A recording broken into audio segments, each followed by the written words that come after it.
आज आप देख रहे हैं क्लास 12 फिजिक्स के 2025। जी हाँ दोस्तों, आज मैं आपको बताने वाला हूँ दो महत्वपूर्ण डेरिवेशन। अगर आपने वीडियो क्लिक कर दिया तो वीडियो को अंत तक देखना, क्योंकि ये वीडियो आज आपके लिए बहुत ही इंपॉर्टेंट एंड यूजफुल होने वाली है मेरे भाई।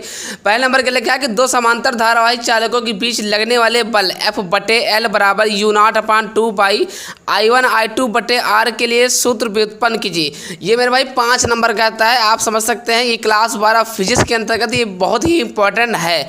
अगर आपने वीडियो क्लिक कर दिया तो वीडियो को अंत देखना। जी हाँ दोस्तों, अगर अभी तक लाइक नहीं किया तो लाइक करना रिस्पॉन्सिबिलिटी है, जिम्मेदारी बनती है ना। तो मेरे भाई 5 नंबर का आता है। दूसरा नंबर क्वेश्चन क्या है कि स्थिर विद्युत में गॉस की प्रमेय। मैंने क्या बोला कि गॉस का प्रमेय तो आप लोग को आता है, लेकिन गॉस का व्यंजक नहीं आता। तो मेरे भाई आज की इस वीडियो में आपको व्यंजक मतलब डेरिवेशन भी बताऊंगा दोनों का, और दोनों के दोनों 5-5 नंबर के हैं, इंपॉर्टेंट है। अगर आप चाहते हो कि ऐसे इंपॉर्टेंट वीडियो मुझे मिलता रहे तो मेरे भाई चैनल को सब्सक्राइब कर लेना, क्योंकि ये आपके लिए काफ़ी अच्छा और बेहतर होगा यूपी बोर्ड एग्जाम तक। ठीक, तो चलिए मैं बात कर रहा हूँ पहले नंबर आंसर के साथ। अब हम बात कर रहे हैं मेरे भाई, इसको आंसर के साथ बताएंगे। तो सबसे पहले आपको करना क्या होगा मेरे भाई, यहाँ पर लिखना होगा हल। ठीक, ये लिख देते हो तो आपको ज़्यादा नंबर मिलता है। ठीक, तो यहाँ पर आप देखिए आपको आता तो है, लेकिन मैं आज जो आपको बताऊँगा कुछ अलग तरीके से, अलग ट्रिक के साथ बताऊंगा। ठीक, मतलब आसान से आसान बताऊंगा।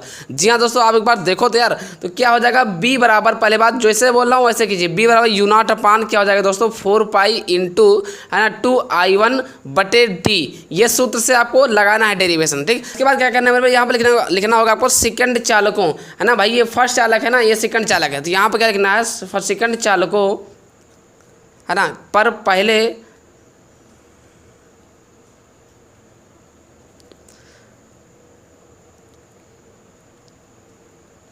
ठीक। तो क्या करना है मेरे भाई, सेकंड चालकों पर पहले चालक के कारण, मतलब ये सेकंड चालक है ना, इस पर पहले चालक के कारण क्या करना है, बल लगाना। तो यहाँ पर क्या हो जाएगा दोस्तों, सूत्र हो जाएगा F बराबर है ना I2 है ना, I2 हो जाएगा BL sin थीटा। ये आपका रहा सूत्र। देखिए अगर आपको आ रहा है तो इसे आप मत देखिए, समझ लीजिए। कहे मतलब ये है कि अगर आपको आता है तो आप देखो, कोई बात नहीं है। ये बहुत आसान तरीके के साथ है ना, इसीलिए दोस्तों अगर आपको आ रहा है तो वही विधि पकड़िए, अगर नहीं आ रहा है तो ये विधि पकड़िए, क्योंकि ये बहुत शॉर्ट का मतलब बहुत अलग ट्रिक है ना, बहुत आसान तरीके के साथ। तो मेरे भाई F बराबर क्या हो जाएगा I2। तो मेरे भाई आपको पता नहीं है तो यहाँ पर कर देना I2 है ना, BL कर देना है और साइन थीटा। अब आपको पता होना चाहिए थीटा का मान कितना है मेरे भाई। तो थीटा का मान आपको सबसे पहले यहाँ लिख लेना है। अब देखिए इसके बीच की दूरी क्या हो जाएगा, थीटा का मान हो जाएगा 90 अंश। ठीक, तो साइन 90 का मान कितना होता है भाई, साइन 0 का मान होता है 0, तो साइन 90 का मान होता है 1। तो I2 हो जाएगा BL हो जाएगा। ठीक, किसके बराबर हो जाएगा, F के बराबर। ठीक, तो आपका भी इतना मान आया। अब इसके बाद आपको करना क्या मेरे भाई, यहाँ पर लिखना होगा F बराबर है ना, F बराबर I2 नहीं पता है, I2 आपको वैसे कर दिया। अब आपको ध्यान देना है मेरे भाई, अब आपको करना क्या मेरे भाई, F बराबर I2, B का मान कितना है, B का मान देखना। तो B का मान जस्ट अभी आपने देखा होगा, ये ऊपर वाला जो लिखा है यही है। तो B का मान जब B की जगह पर आप क्या रखोगे, U0/4 पाई ठीक इंटू 2I1 बट्टे क्या हो जाएगा दोस्तों, यहाँ पर आपको हो जाएगा D। अब फिर क्या बचा है L। तो यहाँ पर क्या करना है मेरे भाई, गोले में लगा देना है L। ठीक, इतना करने के बाद फिर क्या लिखना है, F बराबर है ना U0/4 पाई है ना इंटू 2I1 I2 है ना बटे D। इतना कर देना है। अब रही बात कि सर L कहाँ गया, तो माना यहाँ लिख लेना है कि माना L बराबर 1 हो तो, ठीक 1 हो तो जैसे जैसे बोल रहा हूँ ऐसे करना है। ये सबसे आसान तरीका है यार, बाकी तो आ रहा है तो कोई बात नहीं। ठीक, L बराबर क्या हो जाएगा 1 हो तो ये आपका रहा सूत्र। अब अगर और अच्छे से इसको सजाना चाहते हो, मतलब क्या हो जाएगा मेरे भाई, F बराबर हो जाएगा U0/4 पाई है ना इंटू 2I1 I2 है ना। D की जगह पर आप लिख सकते हो कि D बराबर R के, मतलब जहाँ R रहे वहाँ D भी रहे। ठीक, तो यहाँ हो जाएगा R। तो ये आपका रहा सूत्र, बस इतना ही करना। ठीक, तो मेरा करना समझ गए दोस्तों। मेरा ये पहला ऑप्शन आपको बता दिया, मतलब पहला क्वेश्चन बता दिया। ये 5 नंबर पक्का है, चाहे जैसे। अगर आप इतना बना देते हो अच्छे से चित्र, सबसे ज़्यादा जरूरी तो है चित्र। ठीक, और एक बात और बताना, कल किस टॉपिक पर वीडियो चाहिए, कमेंट बॉक्स में कमेंट जरूर कर देना कि कैसी वीडियो चाहिए, किस विषय पर वीडियो चाहिए, फिजिक्स पर चाहिए या मैथ पर चाहिए, कहाँ और कौन से लेसन से चाहिए, ये कमेंट जरूर कर देगा, क्योंकि हम काफ़ी इंतजार करते रहते हैं। ठीक, तो पहले नंबर क्वेश्चन बता दिए, ये 5 नंबर पक्का। इतना कर देते हो तो यार 5 नंबर पक्का। ठीक, चलिए मैं बात कर रहा हूँ दूसरा नंबर।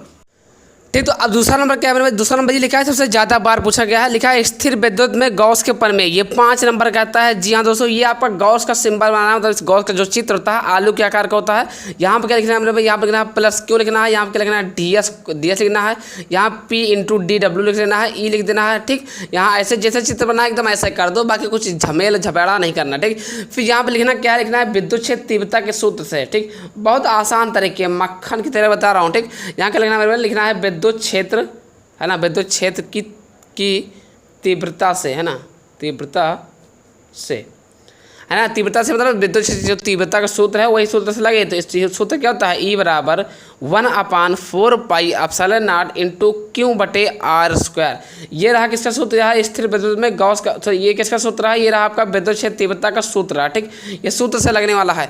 अब आपको करना क्या है, लिखना क्या है, अब लिखना है अतः, है ना, अतः ds पृष्ठ, अतः ds पृष्ठ के कारण, अतः ds पृष्ठ के कारण विद्युत फ्लक्स, अतः ds पृष्ठ के कारण विद्युत फ्लक्स। अब विद्युत फ्लक्स मतलब क्या है, विद्युत फ्लक्स वाला सूत्र लगे। जी हाँ दोस्तों, बहुत आसान है यार, फाई ई बराबर हो जाएगा a into ds cos theta.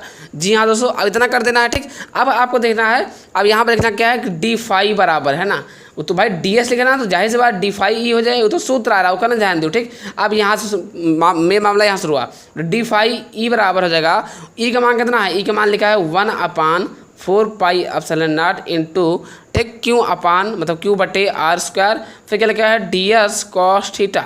इतना कर देना है मेरे भाई। अब आपको एक चीज़ ये नोटिस करना है, आपको एक चीज़ ध्यान देना है कि ये जो चीज़ें लिखा है ना, ये इतना ये किसके बराबर होता है, ये आपका dw के बराबर होता है, ठीक। यहाँ क्या करना है, डी फाई ई बराबर हो जाएगा 1/4 pi epsilon not into Q into dw, ठीक। ये कर दिया। इसके बाद क्या लिखना है, आधी दूरी अल्पांश, है ना। अब क्या लिखना है, अतः संपूर्ण विद्युत फ्लक्स, अतः, ठीक, संपूर्ण, ठीक, अतः संपूर्ण विद्युत, ठीक, फ्लक्स लिखना है, अतः संपूर्ण विद्युत फ्लक्स। अब क्या हो जाएगा, फाई ई बराबर क्या हो जाएगा मेरे, फाई ई बराबर हो जाएगा, फाई ई बराबर किसका समाकलन, डी फाई ई का समाकलन हो जाएगा, मतलब इसका पूरा का समाकलन हो जाएगा।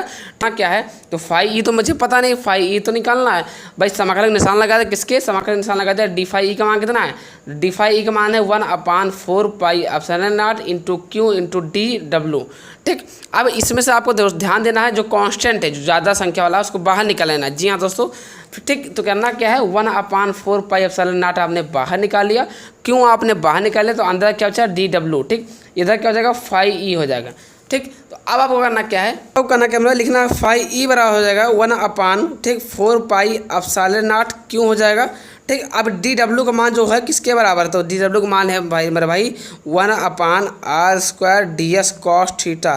कहने मतलब ये है कि जहाँ इतना जरूरत पड़े उतना लिख देगा, जहाँ इतना जरूरत पड़े इतना लिख देगा, ठीक। तो इतने के जगह पर हम इतना लिख सकते हैं ना, तो इतने जगह इतना लिख सकते हैं, तो समाकलन निशान लगा 1/r स्क्वायर ds, ठीक, कॉस थीटा। ये कर दिया, है ना। अब इसके पूरे के मान कितना होता है, मतलब मेरे भाई आप समझ पाए, कहने का मतलब ये है कि जो पूरा है समाकलन के अंदर जो पूरा मान कितना होता है, तो 4 पाई होता है, ठीक। ये समझ लीजिए आज, है ना। तो अब आपको करना क्या है, इसके जगह बताना आप कर देना है, मतलब फाई ई बराबर हो जाएगा आपका 1/4 पाई एप्सिलॉन नॉट, ठीक, इंटू क्यू, और गुणे क्या हो जाएगा इसका पूरा 4 पाई हो जाएगा, 4 पाई से 4 पाई कैंसिल, फिर क्या हो जाएगा मेरे भाई, हो जाएगा फाई ई बराबर क्यों अपान, है ना, क्यों अपान एप्सिलॉन नॉट। यही तो आपका है गॉस का सूत्र ना, बस यही गॉस का सूत्र है ना, गॉस का सूत्र, ओके। तो बस इतना ही करना है, बाकी कुछ नहीं करना है, आसान है, जैसे कि मेरे दोस्तों मेरा कहना समझ गए हैं, ठीक। तो इतना ही करना था और कुछ नहीं करना था, ठीक। तो अब रही बात गॉस का सूत्र किसे कहते हैं, तो इसको बता दें कि नहीं बताएं, ठीक। अब कहते हैं, अब मैंने तो इतना बता दिया, ठीक, डेरिवेशन आपको बता दिया पूरा। अब रही बात कि गॉस का नियम किसे कहते हैं, ठीक। तो अब मेरे भाई अब क्या करना है, आपको गॉस का नियम कैसे कहते हैं, मतलब मैंने आपको गॉस का डेरिवेशन तो बता दिया, अब नियम कैसे कहते हैं, तो इसको कैसे लिखना है, देखिए, किसी बंद पृष्ठ से गुजरने वाला कुल विद्युत फ्लक्स उस पृष्ठ से परिबद्ध कुल आवेश क्यों का 1/एप्सिलॉन नॉट से गुना होता है, उससे हम गॉस का नियम कहते हैं। सूत्र क्या हो जाएगा, फाई ई बराबर क्यों अपान एप्सिलॉन नॉट, ठीक। अब इसी सूत्र को हमें सिद्ध करना कि कैसे सूत्र आता है, ठीक। तो मेरे भाई करना हेडिंग डालना है गॉस का नियम, तो क्या लिखना है, किसी बंद पृष्ठ से गुजरने वाला कुल विद्युत फ्लक्स उस पृष्ठ से परिबद्ध कुल आवेश क्यों का मतलब गुणा हो गया 1/एप्सिलॉन नॉट गुना होता है, उससे हम गॉस का नियम कहते हैं। सूत्र क्या होता है, फाई ई बराबर क्यों अपान एप्सिलॉन नॉट। अब